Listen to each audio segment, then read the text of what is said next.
ఈ సంవత్సరం శ్రీకృష్ణ జన్మాష్టమికి మా ఇంటి చిన్ని కృష్ణుడిని ఎలా రెడీ చేశానో చూసేద్దామా. So get ready with my చిన్ని కృష్ణుడు.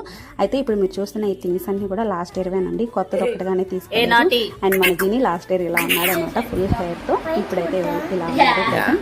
అండ్ ఈ సంవత్సరం అసలు మా జిని ఎంత మంచిగా కోఆపరేట్ చేశాడంటే రెడీ చేసేటప్పుడు నిజంగా చాలా అంటే చాలా క్యూట్ అనిపించింది.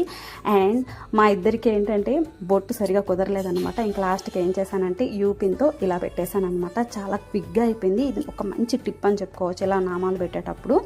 అండ్ లాస్ట్ 2 years ఏంటంటే చిన్నపిల్లాడు కాబట్టి కోఆపరేట్ చేయలేదు అని విషయం కూడా తెలియదు. ఇప్పుడు కొంచెం అంతా తెలుస్తుంది కాబట్టి వైట్ బొట్ట ఇలాగా అలాగని అడుగుతున్నాడు. పారాన్ పెట్టేది ఉంది. అలాగే ఫైనల్గా అసలు ఎలా ఉన్నాడు, ఉట్టు ఎలా కొట్టాడు, ఇవన్నీ కూడా కమింగ్ వీడియోస్లో వస్తాయండి. అస్సలు మిస్ అవ్వకూడదంటే ముందు మన ఛానల్కి సబ్స్క్రైబ్ చేసేసుకోండి. అలాగే ఈ వీడియో నచ్చితే లైక్ చేయండి, ట్యాగ్ చేసిన వీడియో కానీ చూసేయండి. మా బుజ్జి కృష్ణుడు ఎలా ఉన్నాడు అనేది నెక్స్ట్ వీడియోలో మీకు చూపించేస్తాను. ఓకేనా? Thank you. బాయ్.